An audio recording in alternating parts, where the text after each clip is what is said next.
So, there we go. That's a little too loud. Hallelujah. Is God speaking? What's that? You don't need much help. Oh, thank you. Well, anyway, I don't even think about it. Yeah. So we know that Russia is Gog and Magog, Meshach is Moscow, Ezekiel 38. We know Ezekiel 38 is a prophecy of Armageddon, when Russia will lead the charge of dozens of nations against Israel during trumpet number 7. So if it's possible that we're in trumpet 6, that's only one trumpet ahead of us. So we know the rapture is coming quickly, which the rapture happens during trumpet 7. According to 1 Corinthians 15:52, the last trump is trumpet 7. And interestingly, that Ezekiel 38 also mentions Iran. Verse 5 is Persia, and we're seeing this triangle now develop. It was already there, but Russia, China, Iran. Of course, Iran is on the brink of having nuclear weapons. Israel says they already have them because of Russia in the 1970s and the Bushehr nuclear power plant. We know Russia is the bear, Daniel chapter 7, and Revelation chapter 13. The one world government beast has the feet of the bear. It's kind of an interesting looking creature. It's the body of the German leopard, the mouth of the British lion. We are absent from that in Revelation 13. It doesn't mean we're not involved, but we find the United States, of course, in Revelation chapter 12. I'll get to that. NATO. This is no longer a war between Russia and Ukraine. This is a war between Russia and NATO. In some ways, it's died down. In some ways, it's escalated. And so it's still ongoing. I don't like that. I wanted it to die out. But that's from a human perspective, but based on the Word of God. No, we're not in Armageddon. I don't believe this is Armageddon, but this is definitely setting the stage. And so, consequently, this is a Bilderberg plan. This is phase number 2 of the Great Reset. Klaus Schwab, the German scientist, one of the top leaders of the Bilderberg group, the man who wrote the book, COVID-19 is the Great Reset, the biggest brainwashing scheme in human history. Yes, COVID's real, but it's the rest of the stuff they attach to it. So phase 2 is a global war against Russia. Does that make Russia good? No. Does that mean I agree with Vladimir Putin? No. I disagree with what he did, but it was a trap they set for him that he couldn't resist. That does not excuse him. He should have been smart enough to not fall into the trap to attack Ukraine. But there are several reasons why they planned this, because they want to drive the Russian bear into the arms of China even more, because China is the model for the United Nations for how to rule the world. Communist China, the biggest country of the red horse. I know Pastor's been teaching on the 4 horses of the apocalypse, and I praise God for that, because the more understanding we can have, the more we can be on fire for Jesus Christ and know the times and be vigilant and do exploits as the Bible tells us. So, of course, I like Tucker Carlson's sarcasm, how he just throws in a little bit of that. I don't like what's going on, but he talks about how the State Department was really pushing for this war. At what price? And of course, it put Vladimir Putin at the chessboard. By the way, feel free to take pictures of my slides. We won't judge you. We will not think that you're texting in church. We know you would not do that. So, my oxygen-enriched sense of humor. But because I know I'm rapid fire, so I won't sue you for copyright infringement. But it put Vladimir Putin at the chessboard. And consequently, he had to make some decisions. I think he made some very poor choices. And yes, my heart bleeds for the millions, over 3 million Ukrainians now that have fled into Poland, Czech Republic, Hungary. We have some missionaries in all these countries. We need to be praying for them, our saints, our pastors, of course. And even though this has been going on now for several months, it's still very difficult. Can you imagine being forced to go into another country? So you've had thousands of Ukrainians die. You've had thousands of Russians die as well. And the propaganda that bothers me, propaganda always bothers me, they always mix in some truth. So yes, it's very sad what has gone on, but it's also crazy how the media wants us to take a side. Why should we be forced to take a side? And it's like we're bad if we don't take Ukrainian side. We're bad if we don't fly a Ukrainian flag. And Ukraine has a very deep history of corruption. And of course, the beat marches on. Of course, we know Vladimir Putin launched the military operation in Ukraine back in February. That's kind of old news now. And you can look up all of the footage. Some footage you may not want to see. It gets pretty graphic. It didn't take long for Russia to surround Ukraine back in February. The 40-mile death convoy that descended upon Kiev, of course, was a shock and awe scenario that really put the world in a paralysis of forgetting about a lot of other things, which is what they wanted. They wanted a distraction because that's one of the reasons. This is very complex. There's not just one simple answer.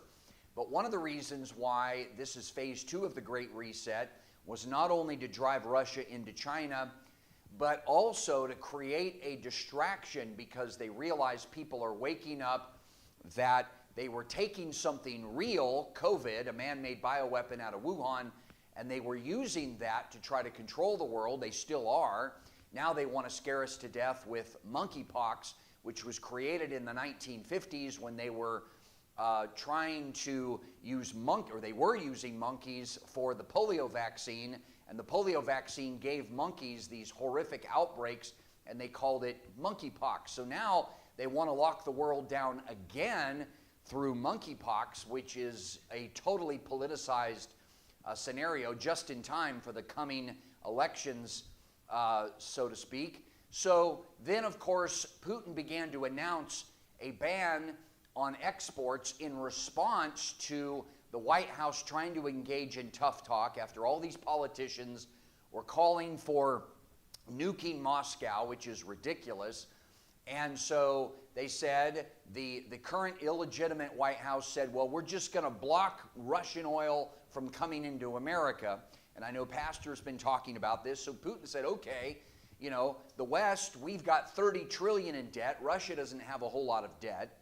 So just because I disagree with Russia's invading Ukraine, in some ways, they're a mixed bag. There's a lot of evil things about Russia. But at the same time, they've done some smart things as well, such as keeping themselves out of debt.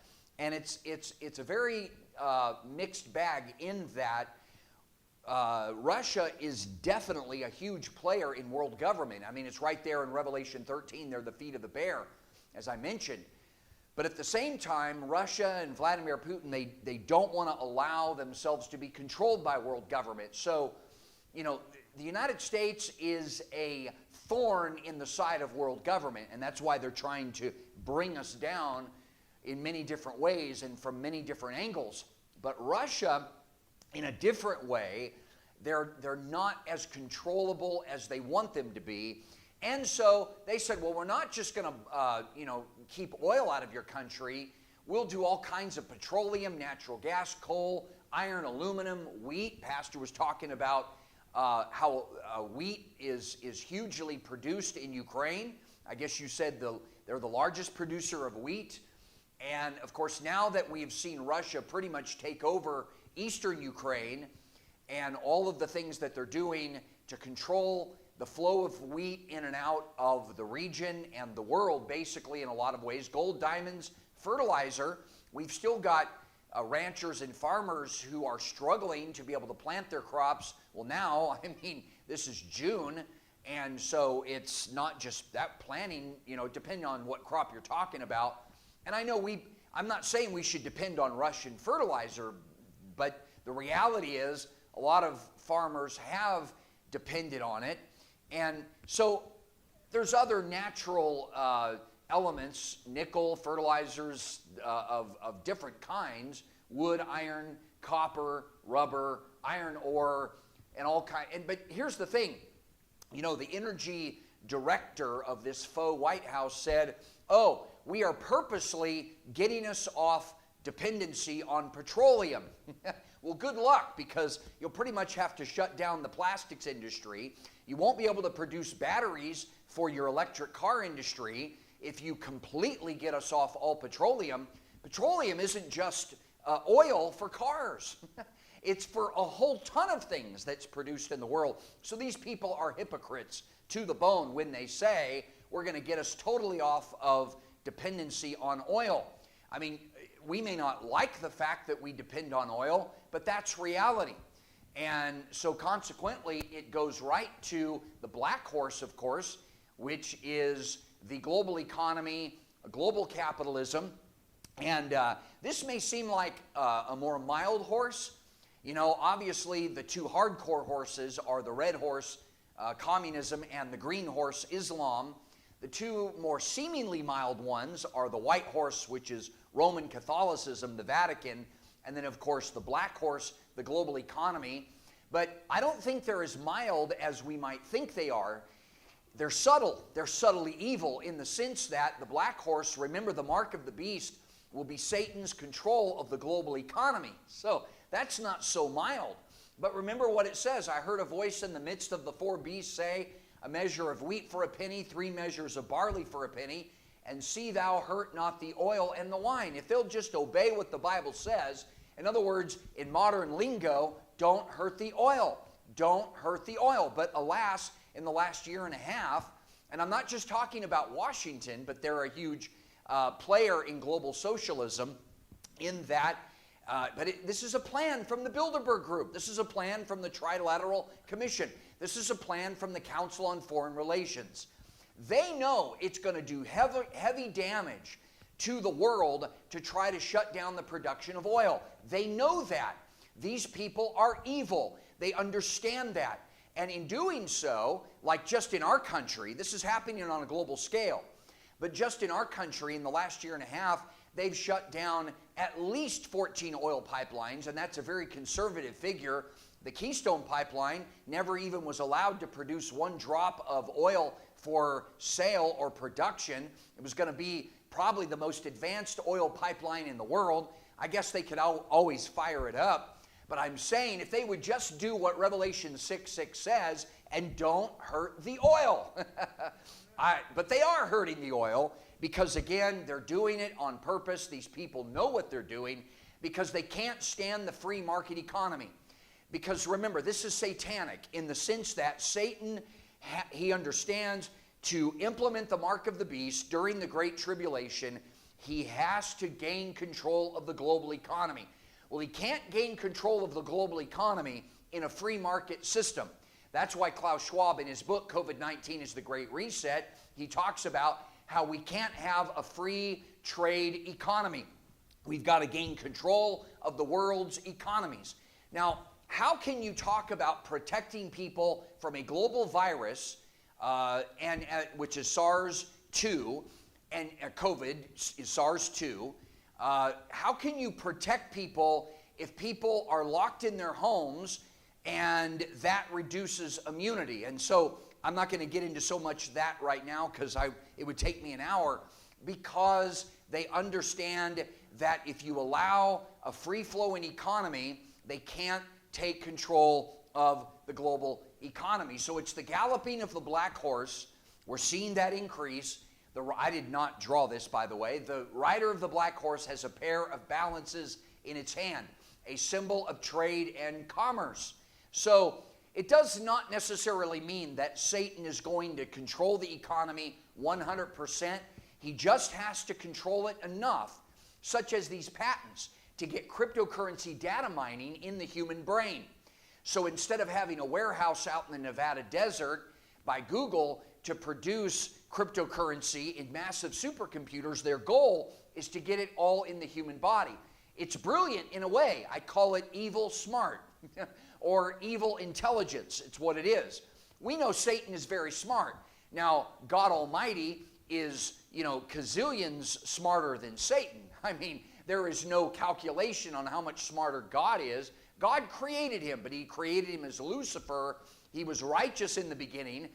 And, of course, he rebelled against God, and then he became evil. The point is, my brothers and sisters, that we are watching the world being set up for the coming mark of the beast, and of course, then eventually Armageddon, which will happen right after the 3.5 year, 1,260-day trib. So a lot of people have asked over the years, do you ever see the possibility of the United States of America going to war with Russia? And as a human being, I think to myself, well, I hope not.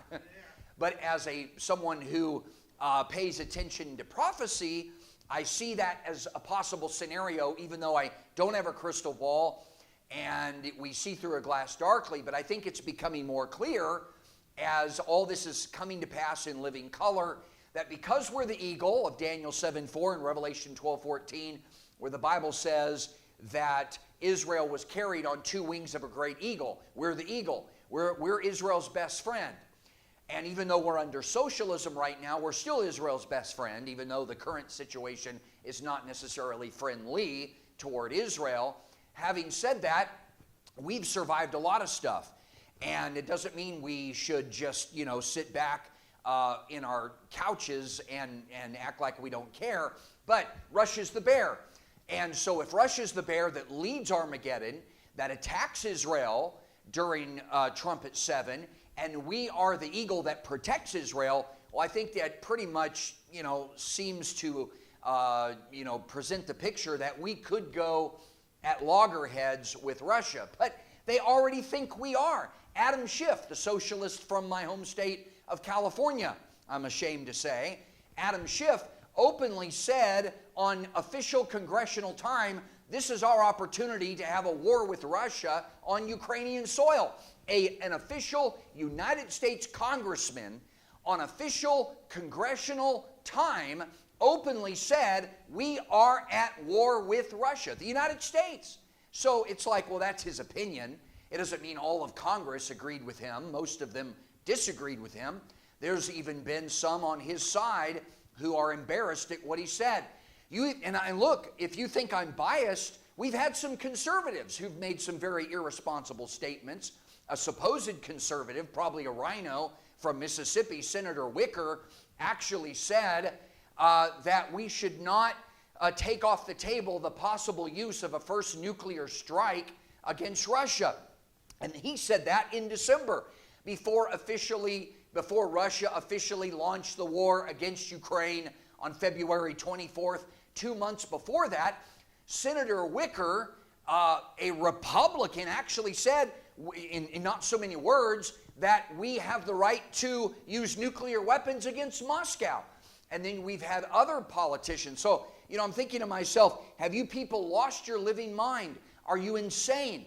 Now, that doesn't mean that we're cowards. That doesn't mean that we are afraid. But have we forgotten that in a thermonuclear exchange, there are no winners? If there was actually the use of nuclear weapons, nuclear weapons haven't been around that long, right?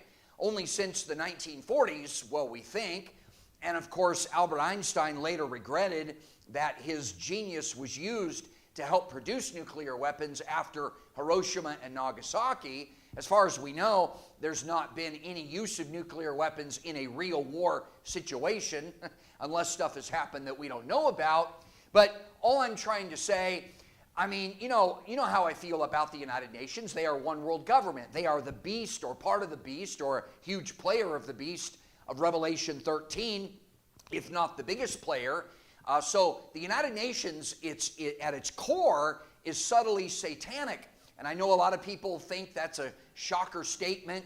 I'm not saying it just to be a shocker. I'm saying that they openly admit that they are a communist organization. And so some deny that. I understand that. I'm not demonizing Secretary General Antonio Guterres. He sports from Portugal.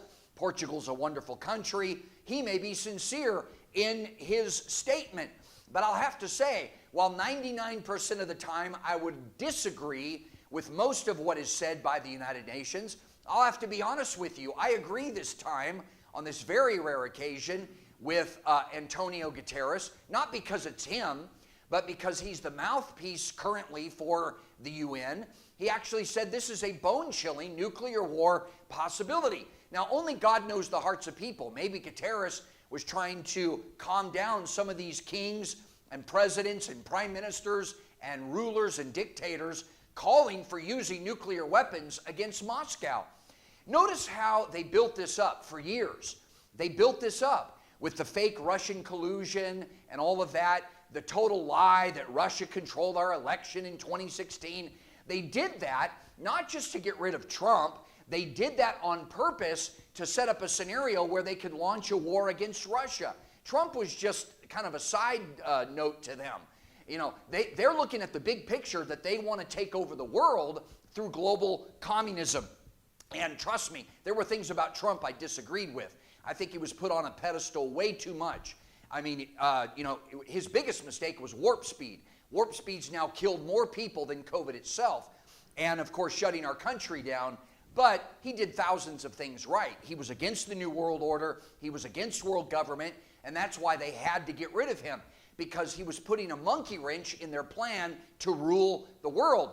He was putting America first, which that's evil, to put your country first. Yes, I'm being sarcastic. It's not evil. So consequently, the president of Ukraine, that the media wants us to worship, Zelensky, calls on Biden in Congress to be the leader of peace by igniting World War III. This was back in March, right after I was with you. He did a pre-recorded video in which he appeared before Congress in this video, and most of Congress was there, and they stood up and applauded him when he said, please declare a no-fly zone over Ukraine.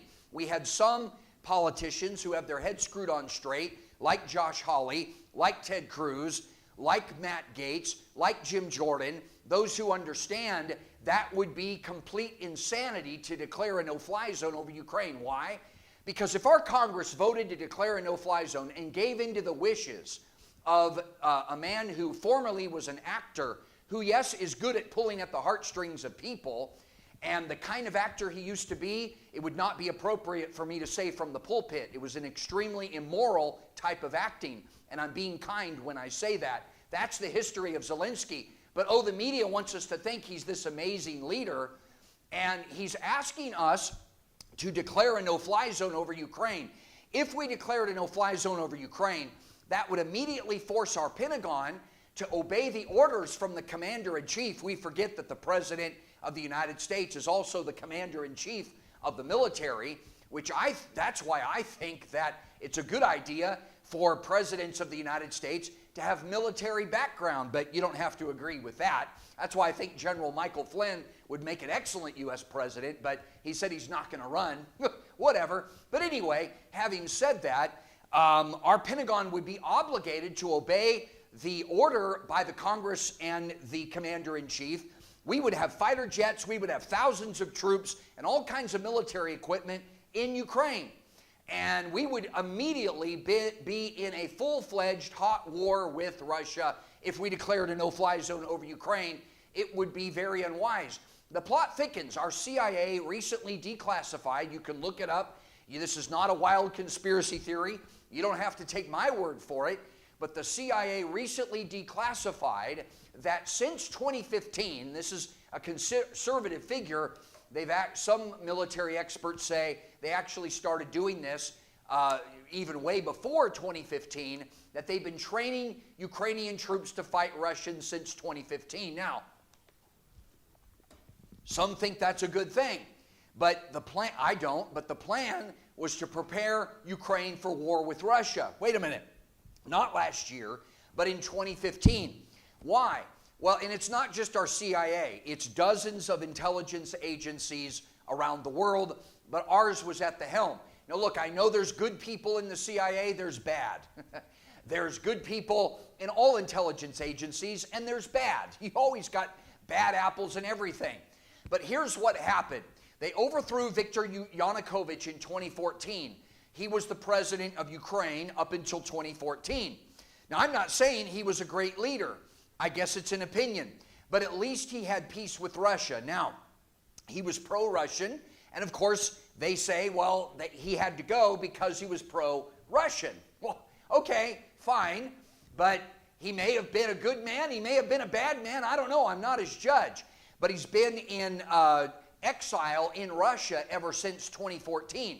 So basically, our CIA and other intelligence agencies from around the world have been working ever since to train CIA operatives and paramilitary groups, specifically in eastern Ukraine. What many people don't realize is that Ukraine is a very divided country, especially the Donbass and eastern Ukraine. Two major regions in eastern Ukraine that Russia now controls were trying to break away from Ukraine and start their own countries. So there are several reasons why Russia invaded Ukraine. One of them was to gain control of those regions, and when they saw that they were vulnerable, one specific region, believe it or not, their military organizations were actually very loyal to the Nazi regime. And I know the Nazis are thrown around a lot, but if you go back in the history, their fathers and grandfathers that fought in World War II were actually in alliance with Adolf Hitler, because some of the worst battles in World War II was between Germany and the Russian bear, the German leopard and the Russian bear. In fact, between 20 and 30 million Germans and Russians died in World War II, specifically in the Battle of Moscow. So there is a lot of deep resentment there. And so these intelligence organizations have been working with some of them, and it's very complex. I understand that. But they basically created a revolution in 2014 and overthrew Viktor Yanukovych, and they brought in the governments that they wanted. And of course, it wasn't Zelensky at first, and it's John Brennan. John Brennan was the one who personally went to Kiev in 2014. He was the director of the CIA. John Brennan is a socialist, and he was given the nod by former U.S. President Barack Hussein Obama in 2014 to go into Ukraine, set up the CIA operation. John Brennan, of course, hates Donald Trump, and he's been very much a part of trying to get Donald Trump in prison. I don't think he's going to accomplish that, but he was very much a part of the Russian collusion hoax. That with the Steele dossier and working with Hillary Clinton on that, and of course also other individuals that we know were heavily involved, where they spent over 50 million U.S. taxpayer dollars on the Russian collusion hoax. John Brennan was one, including Robert Mueller, and there were some other big players involved in that as well. So then I saw this headline. This was a week after I was with you back in March, that this was in the Times of Israel, but other publications carried the story. Of course, a lot of your very liberal mainstream media weren't going to present it like this, where Zelensky suggested that Jerusalem host negotiations between Ukraine and Russia. And of course, you know, when people see these headlines, it sparks different thoughts. What my mind went to was immediately Ezekiel 38 and Revelation 16 and all the scriptures that talk about Armageddon, where, because I've often thought, we know Russia's going to lead the charge in Armageddon, so what is going to be one of the major things that makes them so angry at Israel? Now, I'm sure there's a lot of things, but this could be. Now, Israel was reluctant to take on this responsibility. It said that right in the article, and I don't blame them. Let's say you're the prime minister of Israel, which they have a new prime minister. His name is Naftali Bennett. He followed Netanyahu, and I think Netanyahu was a very good prime minister until he tried to force warp speed on his people, and so he created this massive lawsuit violating the Nuremberg Code against Israeli citizens. But before that, Netanyahu did a lot of good things for Israel. He got the U.S. Embassy with Trump moved from Tel Aviv to Jerusalem. The United States declared Jerusalem their international capital that won't be divided, securing the Golan Heights, and all these sort of things. All that was good. Well, Naftali Bennett, I don't know a lot about Bennett yet, except I do know he's openly stated we're not going to divide Jerusalem and create East Jerusalem for a capital, a new Muslim country. And they've been trying to do this for decades, right? Ever since Israel became a country in 1948 with the help of the United States. But let's pretend you're the prime minister of Israel. Okay, well, if you are the one who solves peace between Russia and NATO, you're the hero. You know, But if things don't go so well, then all of a sudden you're the villain. So I don't blame Israel for not wanting to be the negotiator, but Russia said they were willing to go to Jerusalem and allow Israel to be the referee for this war. But let's remember that this is a global government operation, because that is what NATO is.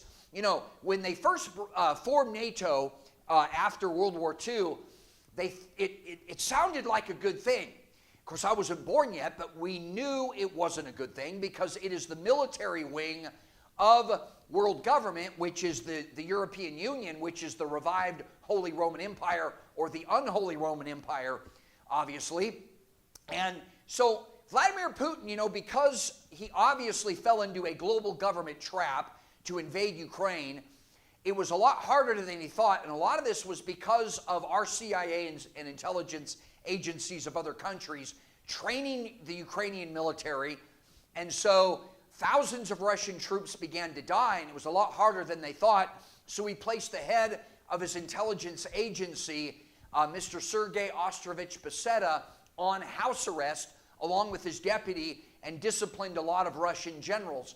And he thought it was going to be a lot easier to take over Ukraine than it was.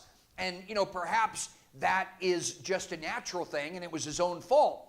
So, you know, I thought Putin was smarter than that. Nevertheless, intelligence officers and heads are supposed to give their superiors information. That's what an intelligence agency, if it's honest, is supposed to do. And they failed to give him proper intelligence. I know it's not easy. I've never been in a position like that. Even Lindsey Graham, a man that I've, yes, totally agreed with on a lot of stuff in the past. I thought Lindsey Graham was a conservative. So those of you that think I'm biased bashing socialists, no, conservatives are often on the wrong side of history as well. He calls for the assassination of Vladimir Putin. And I'm thinking to myself, you people just need to stay out of it. What are you doing? But again, prophecy is going to be fulfilled. But from a human standpoint, I wish we would stay out of these foreign conflicts. Mothers can't even get enough formula for their babies. We're on the brink of a major worldwide food shortage crisis, which is on purpose, because you got certain things that really touch the hearts of people. Money, food. I mean, what good is money if you can't get food? Food is actually a form of currency, right? So they're creating a food shortage crisis, and they know that that is one thing that's going to bring the world population to its knees. And so all these things, my brothers and sisters, we've got to keep in mind. This was not just a random thing where Vladimir Putin woke up one day in his Russian mansion, wherever he lives near the Kremlin, and said, oh, I think I'll invade Ukraine today. That's not how this happened. And there's even a lot more to the story. But even Pope Francis, with whom I would disagree with 99.999% of the time, but I'll have to say, I agree with Pope Francis on this particular occasion. And, you know, even though he's a Marxist and he put his stamp of approval on same-sex marriage, and he has an alliance with the UN and the EU, and all that's in Revelation 17 and 18, but I'll have to say I am totally in agreement on this statement with, well, when I say totally, maybe not on the level he said it. I mean, he gave his speech from that famous or infamous window at the Vatican, and he warns this could be the final catastrophe that could extinguish the human race. You know, usually Pope Francis doesn't talk this extreme. He's usually a lot more calm and reserved and sits in his chair, and they bring him the microphone, they bring him everything, and he says his little thing, and it's very calm and reserved. If you have Pope Francis saying a statement like that, these people, I believe, are on the verge of panic, because even though it's a global plan, it's spun out of control. It's kind of like, be careful what you wish for. So we know that now this has all come out under oath on record. There's a major document showing, as much as I'm pro-military, I love our military, I pray for our troops, I thank God for our veterans and those who serve our country, but it's not their fault that our Pentagon has been involved in a major biofunding research of coronavirus in infectorious bats in Ukraine. So the Cuban from Florida, Marco Rubio, senator, was questioning under oath Victoria Nuland, and he asked her that, you can look this up, it was on C-SPAN. He said, Miss Nuland, she's a high-level official in the U.S. State Department. Her boss is the Secretary of State. And Senator Rubio said, Miss Nuland, and these are not his exact words, okay? I'm paraphrasing. You can look it up. He basically asked her, has it been confirmed that our Pentagon has been running bioresearch labs to create bioweapons in Ukraine? Yes, there's 15 of them. Our Pentagon has run 8 of them, okay? Is this one of the reasons why Russia invaded Ukraine, to gain control of these bioweapons labs? And they were afraid that these labs were going to be used to unleash man-made viruses on Russia. She confirmed it under oath, and even though she's been involved in the situation herself, Miss Nuland said, yes, Senator Rubio, I am 100% certain this is the reason why, and that Russia wants to gain control of those labs. So the World Health Organization ordered all the scientists to evacuate these bioweapons labs in Ukraine and get all the pathogens out. None of those labs are used to do research on diseases, but that's often the front that they give. Oh, we're here trying to find cures to diseases. But that's not just my opinion. Expert Francis Boyle, the law professor in Chicago, the man who wrote the 1989 anti-bioweapons law, it became an international law that countries aren't supposed to produce bioweapons like COVID is. In a recent interview when this came out, he said, you can't just, if Russia just suddenly fired missiles at these bioweapons labs, it would release these deadly pathogens into the atmosphere. Well, they know that, and so that's why it would be better for any country, if they're going to do that, to gain control of it and get the pathogens out, which is why the UN-owned health organization, World Health Organization, that gives all the orders to every country's health organizations, our CDC takes its marching orders from the United Nations World Health Organization. So you look at the pyramid and you see a black widow spider up at the top. So of course there's been a lot of going back and forth, such as Russia trying to tell this White House, stop sending billions of dollars to Ukraine. Well, of course they're not going to stop doing that. They're too deeply invested. But it's like, okay, world government is lined up against the Russian bear, and maybe it's Russia's fault, you know? I mean, it's like they have the history of the Soviet Union. What is really strange, and I know the world's media demonizes Vladimir Putin. Maybe he deserves it, even though they say he's a faithful attendee of the Russian Orthodox Church. That doesn't make him a true blue Christian. Maybe he's a fake. Maybe he's a fraud. Maybe he's the Antichrist. Maybe Zelensky's the Antichrist. I got them both on the list of potential candidates. But I will say this, and I don't know, I'm not saying they are, but what I am saying is that would you, if you were the president of Russia, would you want NATO on your borders? I mean, I wouldn't want NATO on my borders. All they had to do is keep NATO off their borders, but they're not going to do that. So then we began to see this. Countries like the Czech Republic became the first NATO country to send heavy weapons into Ukraine. And I love the Czech Republic. I've got a friend, Matt Buckland, who followed me as a pastor up in Indiana, but he later went back to Prague and became a missionary. And I have friends from the Czech Republic. They're wonderful people. You know, it's not their fault, though, that their government is heavily invested in NATO. Germany followed. Germany is the leopard. And you got a lot of... So this is what's happening. NATO is the military wing of the world government structure called the European Union, and they are putting a lot of pressure on member NATO countries to send heavy weapons and millions of euros and pounds and dollars, depending on what country they're from, to Ukraine. Is it going to solve anything? No. It's only going to put gasoline on the fire. I know some people might disagree with me. That's okay. I'm not here to try to just give you my opinions. My goal is to help us understand how all of this fits in Bible prophecy. Trust me, I would like to be wrong on a lot of this stuff, but unfortunately, I think we're seeing the global government nightmare play out. So then, of course, May 17th, we began to see a massive drill begin to play out in Estonia. And they, you know what they said? This is involving a whole bunch of countries, 14 nations, most of them NATO countries, if not all of them. And this is a massive military drill, a large-scale military drill, specifically with one goal in mind, to go head-to-head even further with Russia. But here is what really got me.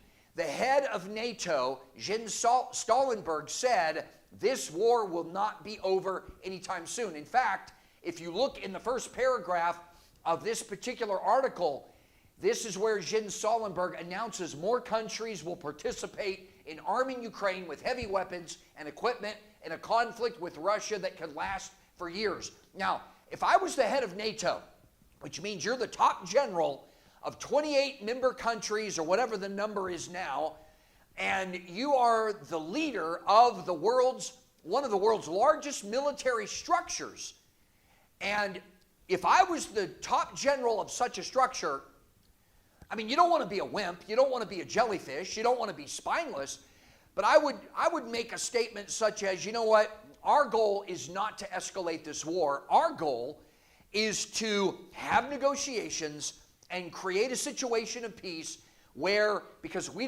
in any war there's always going to be civilian casualties. But instead, he said, no, this war is going to last for years. That's the head of NATO. Wow. If you ask me, that's not good leadership. But I digress. So then, of course, the drills go on, and of course, they always say it's just a drill, it was pre-planned, right? And if you believe that, then the moon is made of cheese, I don't know. But why, and I think that Pat Buchanan put a very good perspective on it when he pointed out that now the White House has given a war guarantee to Finland. And I thought to myself, this came out also May 17th, I thought, well, what's this about? Well, Finland just so happens to share a border with Russia. They have no conflict. Finland and Russia basically, they may have disagreements, but they basically have a peaceful coexistence as border countries. Well, what happened is, because Finland is panicking and a lot of pressure is being put on Finland and Sweden to join NATO. And so, in an effort to say, oh, you're doing a good thing. Yes, join NATO. Join the war against Russia. Our White House has guaranteed Finland, if Russia attacks you as a result of joining NATO, we will defend you against Russia. I'm thinking to myself, so what Pat Buchanan pointed out is that we have absolutely no good reason to give Finland such a war guarantee.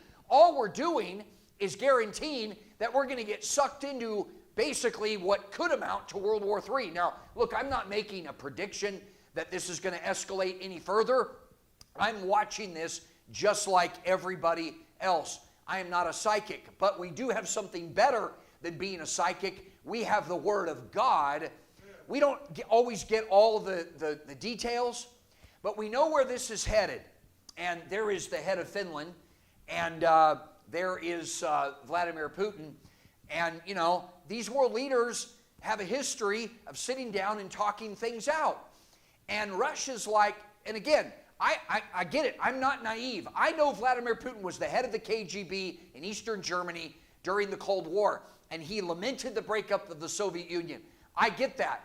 But what's strange is right before he invaded Ukraine, he made a statement, and he said, I disagree with Vladimir Lenin in the Bolshevik Revolution in 1917, and how when communism came in and took over and the Soviet Empire developed, he said, I disagreed that we would not allow Christianity in the Soviet Union.